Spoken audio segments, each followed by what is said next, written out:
Tawagin niyo na lang po ko sa pangalang Sel. Ako po ay isa sa mga solid silent listeners ninyo for quite a while at sobrang nakaka-tempt talaga na mag-share ng story sa inyong channel. Marami po akong mga karanasan na salig sa katatakutan at magbabahagi lamang po ako ng iilan sa ngayon. Ang unang kwento ko ay nangyari nung ako ay 6 years old pa lamang. Namatay po ang lola ko dahil po sa komplikasyon na dulot ng diabetes. Ito po yung pinakauna kong naging konsepto ng kamatayan. For a 6-year-old, nakakapagtaka na umiiyak yung mga tao sa libing at bakit bawal mag-TV sa lamay noong mga panahong iyon. It was an experience for me basically. 3 days na po ang nakalilipas matapos ilibing si Lola.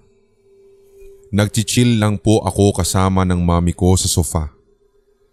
Yung sofa po ay nakaharap sa door kapag ikaw ay hihiga. At ako naman po ay nangungulit pa nga kay mami ko habang ako ay nakahiga sa ibabaw niya. So konting context lamang din. Mapamahiin ng family ko kaya marami po silang mga do's and don'ts sa bahay nung burol at libing.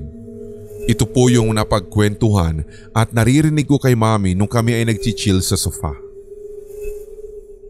Balik, kanila pong sinunod kasi Sir Red, yun bang pagsusuot ng mga black mourning pin. Sa pagkakatanda ko, dati po ay may pagka-enamel at shiny yung mga ganitong pin. So makikita mo talaga yung reflection doon sa loob. So habang naglalaro po ako sa ibabaw ni Mommy, nakita ko po na suot niya yung mourning pin. Sa pagkakatanda ko, naging simbolo kasi ito ng pagluluksa at matinding kalungkutan sa pagkawala ng minamahal. Kaya naiintindihan ko kung bakit ilang araw na matapos ilibing si Lola ay suot pa rin o nakakabit pa rin sa damit ni Mami yung tinatawag nga nilang pin na iyon. Sabi naman ng ilan, pwede mo pa rin naman daw itong isuot kahit pa nailibing na yung patay. So very random ay kinalikot ko yung pin. At syempre bata pa, lahat tingin ay laruan. Hanggang sa may tumamang liwanag dun sa pin, tapos po nakita ko yung reflection ng namatay kong lola. At dahil inapawan ako ng kuryosidad, na ngayon pa lang din natututo tungkol sa konsepto ng kamatayan at sa sinasabi nila na kapag namatay na ang isang katawan ay hindi na ito makakabalik pa. Kaya naman tiningnan ko kung saan nagre-reflect yung mukha niya. Paglingon ko po sa likod, Sir Red, nandoon po si Lola sa paanan namin sa may pinto. Kinakawayan po niya ako at nakangiti siya. Suot niya ay yung damit niya noong siya ay ibinurol at yung itsura po ni Lola, Sir Red, ay sobrang maaliwalas. Sobrang payapa. Ako naman, dahil inosenteng bata pa, natatandaan ko pang ang sinabi ko kay Mami na, "Mami, oh, si Inang." Sabay turo pa sa pinto. Sabi sa akin ng mami ko, "Anak, ano sinasabi mo? Huwag kang mananakot." "Ayun nga siya, Mami, oh, nasa pinto siya." At pinipilit ko talagang tignan iyon ni Mami at natutuwa pa nga ako. Alam ko na sinubukan lang sakyan ni Mami yung sinasabi ko. Kung kaya't, sige nga, kung nakikita mo si Inang, anong ginagawa niya dyan? Nakangiti po siya, Mami. Tapos para po siya nagbababay. May paa ba siya? Meron po, pero nakalutang po siya. Pagkatapos po noon, Sir Red, ay tumakbo po si Mami papalabas ng bahay at iniwan po niya ako. At kung nagtataka kayo kung bakit tinanong ni Mama kung may paaba yung multo ni Lola na nakikita ko. It's just because nung siya po ay nabubuhay at nagsasuffer dahil sa komplikasyon ng diabetes ay naputulan po ng paa si Lola. So pagbalik po ng tingin ko, wala na si Lola sa pinto. Nang mahimasmasan na po si Mommy, bumalik siya at kasama na niya si Daddy at ininterrogate talaga nila ako sa nangyari, pero sinagot ko naman sila in detail. Sa totoo lang, Sir Red, nung time na iyon, alam ko na wala na si Lola, pero hindi naman po kasi talaga ako natakot sapagkat kapamilya ko siya. Marahil dahil sa murang isipan at sa kainosentihan ko nung time na iyon, kaya never po akong tinubuan ng takot nung nakita ko siya. Sobrang thankful din po ako kahit papaano kasi nagpaalam din po si Lola sa amin. Sa pamamagitan nun, alam kong masaya at tuluyan na rin po siyang naging payapa. Late ko na lang din po nalaman na hindi po kasi naabutan ni na Mami ang pagkamatay ng lola ko, kaya rin siguro si Lola na ang mismong dumalaw sa bahay. Ngayong adult na po ako, minsan kapag payapa ang paligid ay napapaisip ako. Sumasagi sa isip ko yung nakita kong iyon, pero naniniwala rin ako sa talas ng aking memory. Maraming salamat po sa pagbabasa ng kwento kong ito. Sana mag-abang pa po yung inyong mga solid HTV positive listeners sa aking iba pang isi-share.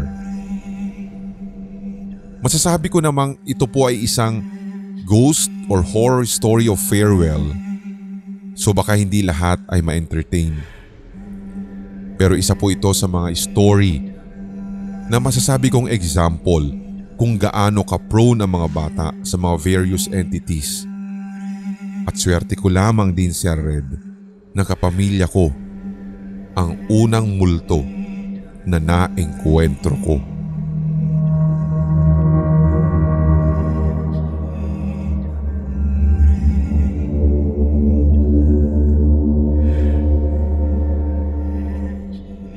Hi Sir Red, just call me Isprikitik. I've been listening to your podcast for months now, lalo na kapag ako ay nasa work. Wala pong halong biro, Sir Red.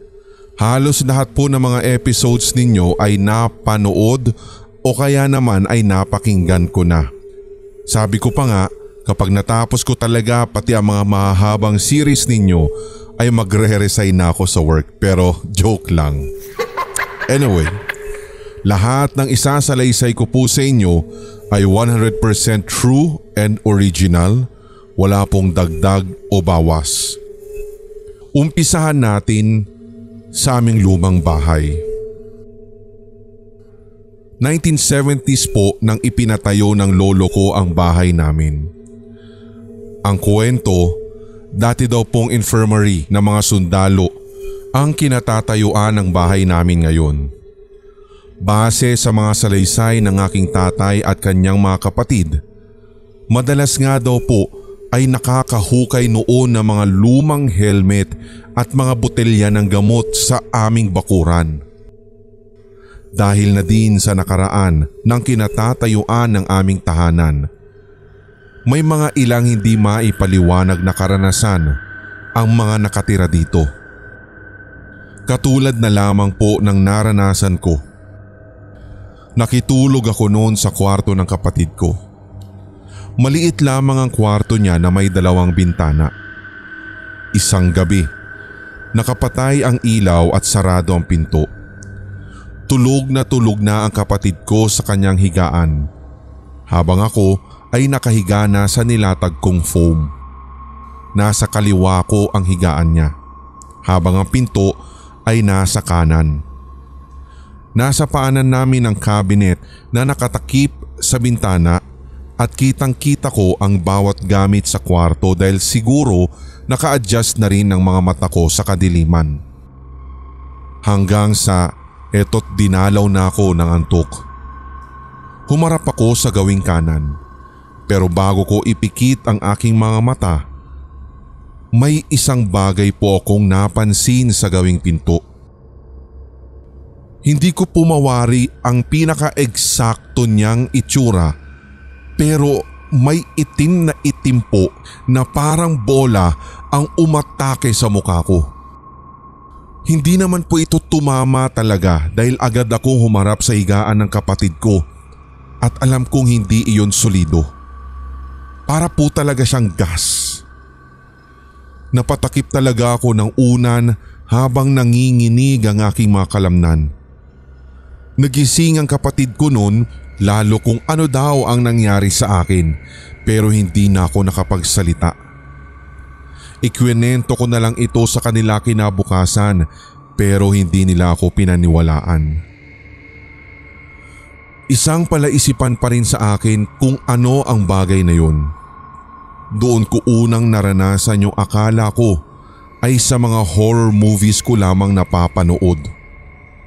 Totoo talaga na kapag ikaw ay first time na makakita ng ganito, hindi ka talaga makakasigaw.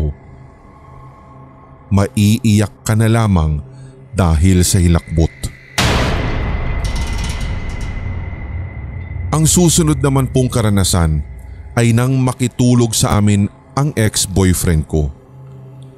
Sa kwarto kami muli ng kapatid ko natulog. Tinanggal ko yung higaan doon at naglatag na lamang kami ng 3 foam. Pinagdikit-dikit namin iyon. Si boyfriend ang nasa tabi ng pintuan, nasa gitna ang kapatid kong lalaki at ako naman ang nakadikit sa pader. Kwento po ng boyfriend ko ng panahong iyon na ngayon ay ex ko na. Nagising daw siya bandang 3:00. Meron po kasi siyang suot na relo noon kaya talagang alam na alam niya kung ano ang oras. Time conscious din talaga siya. So ito na nga. Medyo bukas daw yung pinto kaya maliwanag ang kanyang nakita.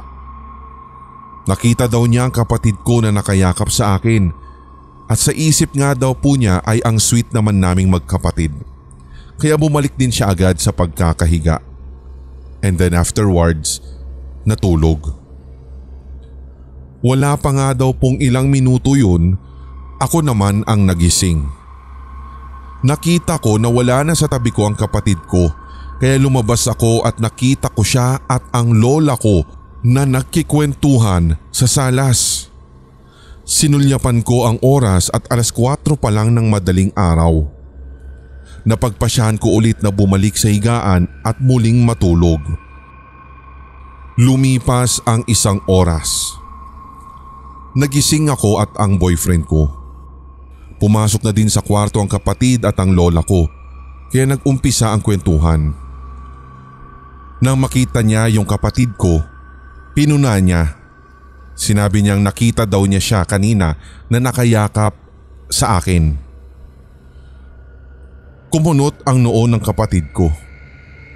Tila nawiwirduhan sa pambungad na pagbati ng aking boyfriend. Muli ay napatanong siya kung nakaligo na rin ba yung kapatid kong iyon, ngunit tumugon ang kapatid ko na hindi pa.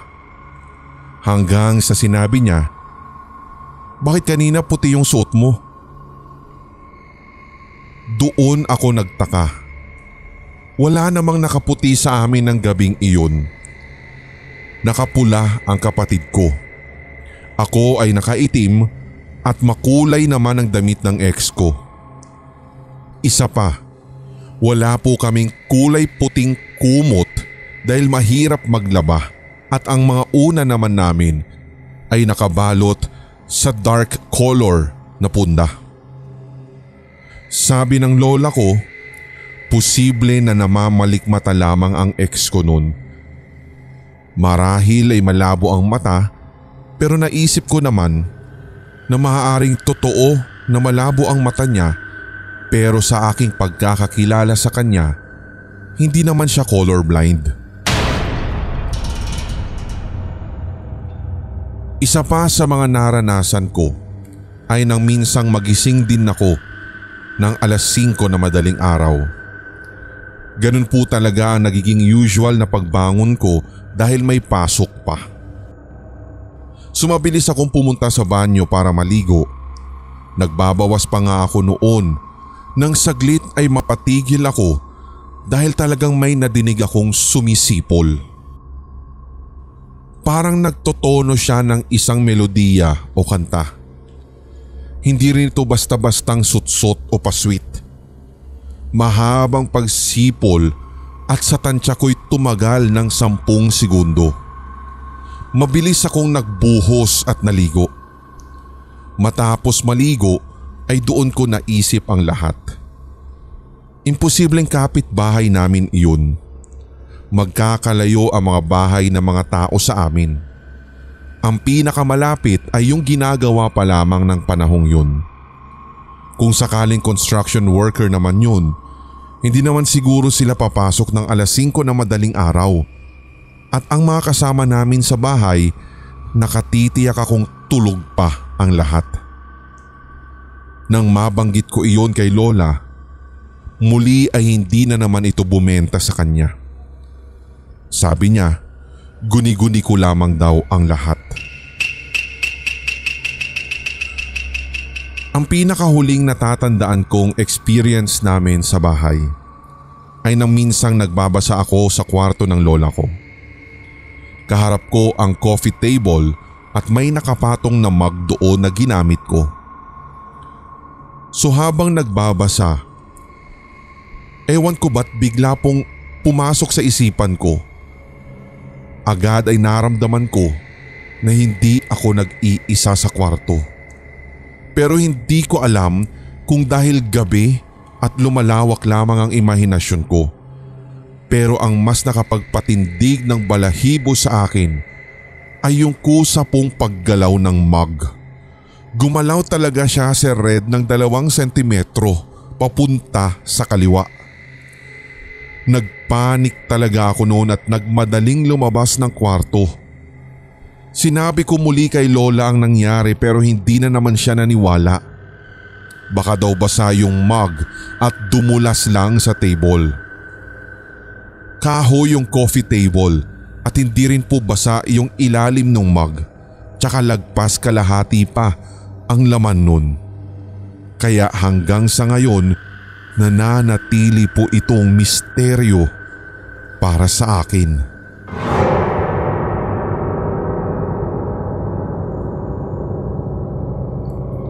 Ito naman pong ikalawang bahagi ay tungkol naman po sa apartment 7. July 2018 nun. Nag-stay ako sa ate ko sa Manila. Hindi ko na rin po sasabihin yung exact location. Basta, pumunta po ako sa apartment nila at pansamantalang tumuloy dun. Nahihiya nga din po ako sapagkat kasama niya doon yung asawa niya. Up and down yung apartment. May 2 kwarto sa taas at sa baba. Kasama sa baba yung sala, kusina at ang banyo. Nung unang gabi ko dun, wala naman pong kapansin-pansin na kakaiba. Siguro pagod lang ako sa biyahe at ilang oras din kasi akong bumiyahe mula sa aming hometown. So talagang antok na antok ako at nakatulog ako kaagad. Kinabukasan at pagsapit na ng gabi, pumasok si ate at yung asawa niya kaya literal na mag-isa ako at naiwan. Okay naman yung paghiga-higa ko sa sofa nila noon. Doon na rin ako nakatulog dahil tinatamad na rin akong umakyat sa taas. Sumapit ang alas 11 ng gabi. Nakasara na lahat ng ilaw sa loob maliban yung sa labas ng bahay. Doon ay nakarinig po ako ng kaluskos. Ang kaluskos na iyon ay nanggagaling sa taas. Una, mahina lang pero palakas ito ng palakas at para pong may naglilipat ng gamit. Maihahalin tulad po yung tunog niya sa mga iniurong o hinihilang furnitures. Ayokong takutin ang sarili ko kaya ipinagsawalang bahala ko lang iyon hanggang sa nakatulugan ko na. Pero paggising ko, andun pa rin talaga yung tunog at tila ba hindi ito tumigil kahit nakatulugan ko na. Kinabukasan pagkagising ko ay dumiretso ako sa banyo. Nagpuno muna ako ng tubig kasi iyon ang inuutos ng ate ko dahil nga nawawalan din ng tubig doon sa hapon. So pagkatapos kong maghanda ng almusal, maya-maya ay dumating na sina ate. Pagkatapos namin kumain, ang sabi ni ate ay maliligo lamang daw siya. Pero nung nasa tapat na siya ng pintuan ng banyo, nahihirapan siyang buksan iyon. Ang sabi ng asawa niya, baka daw nag-stuck yung pinto dahil madalas naman daw na nangyayari yun. Itulak lang daw ang bandang taas at bubukas na ito. Pero kahit si kuya, yung asawa niya, yung nagtutulak nun, ay hindi pa rin niya kayang mabuksan. Hanggang sa nalaman namin na nakalak ang loob nun. Lahat kami ay kinilabutan, Sir Red. Una kasi, walang doorknob yung pinto. Pangalawa, sliding lock yun. Kaya kahit pa may hangin ay imposible. Buti na lang ay may bintana yung banyo na pinaglalagyan nila ng mga toiletries. Ibinaba namin iyon. Sumampa ako sa lababo at ipinasok ang kalahati ng katawan ko sa butas upang maabot yung lock. As in sagad na sagad talaga, Sir Red, yung pagkakalak nung pinto at imposibleng hangin lang yung may gawa. Ginawa pang ang biro ng asawa ng aking ate na baka daw may naghe-hello lamang sa akin. Kinagabihan, naiwan muli akong mag-isa. Sa baba ulit ako natulog. Hanggang sa 2:00 ng madaling araw, naririnig ko na naman yung same exact na tunog na nadinig ko kagabi. Pero ang nakapagtataka naman dito, kapag sa taas ako natutulog ay hindi ko ito nadidinig. Walang kahit anong ingay maliban sa mga nagkakaraokeng lasing sa malapit na resto bar. Hanggang sa natapos na nga yung bakasyon ko doon, patuloy ko pa rin nire-research kung ano ba ang kasaysayan ng lugar nila ate.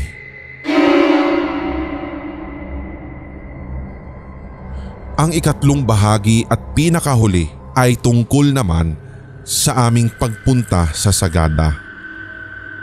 Kasama ko po yung brother, GF niya at 2 cousins namin kasama yung kanilang mga partner. So talagang excited ako dahil kasama ko sila at bukod pa doon, hindi pa talaga ako nakakaakyat ng Baguio at maging ng Sagada. Kung tama yung aking pagkakaalala, papunta na kami sa Baguio mula sa Sagada. This is almost 11 PM na at tandang-tanda ko pa ang oras. Sobrang bilis ni manong driver na mag-drive kaya talagang nagising ako dahil nauntog pa nga ako sa bintana ng van. So dahil nga nagising na ako at medyo iniinda ko yung sakit ng pagkakauntog, tumitig na lamang ako sa labas ng bintana. Hindi na rin kasi ako makabalik ng tulog kung kaya't napatitig na lang ako dun habang umaandar ang sasakyan. Pitch black man ang nakikita ko at yung mga naiilawan ng headlights, basta't nakatulala lang ako dun. Sumabilis yung aming sinasakyan pero enough naman para makita ko yung mga silueta ng mga signages o kaya yung mga bahay na nasa gilid na parang ang abandonado na. Hanggang sa makarating kami sa daan na kung saan yung bandang kanan ay matataas na bundok pero hindi po ako sure kung meron akong nakikitang parang mga walls. Doon nga din ay kapansin-pansin yung matataas na talahiban. Pero sa bandang kaliwa ay bangin na. Lumipas ang halos ilang minuto nang bigla po akong mapatigil. May narealize akong bigla. Napakapit ako sa pinsan kong lalaki. Naramdaman ko na rin na tumutulo yung luha ko. Nahalukay ko sa aking memorya na kanina may nakita po akong lalaki na nakatalikod. Hindi ako pwedeng magkamali dahil nadaanan at nailawan siya ng sasakyan. Suot po niya ay parang grayish na reflector. Okay naman talaga at wala namang nakakaiyak dapat. Pero wala naman akong nakitang kahit na anumang sasakyan o kahit man lang motor bago o pagkatapos kong nakita yung lalaki. Hindi ko rin nakita si Red yung paanan niya at marahil dahil sa kadiliman o sa bilis ng sasakyan. And then sobrang klaro sa akin na basang-basa yung buhok niya nang makita ko. Inisip ko po talaga na maigi kasi baka naman tao lang iyon o kaya umiihi lamang. Pero imposibleng maglalakad siya sa ganon katarik na lugar. Kung ipapark naman po niya sa bandang left, bakit tatawid pa siya para lang duminggel doon sa napakadilim na bahagi ng lugar na yun? Wala po talagang ilaw at kilometers po ang bibilangin bago kami nakakita ng mga kabahayan. Kaya ang tanong, saan nanggaling o anong ginagawa ng lalaking iyon sa lugar na kung saan madilim at siya lang ang mag-isa? Sinabi ko ang lahat sa pinsan kong lalaki pero sabi niya, ipagdasal ko na lamang daw siya.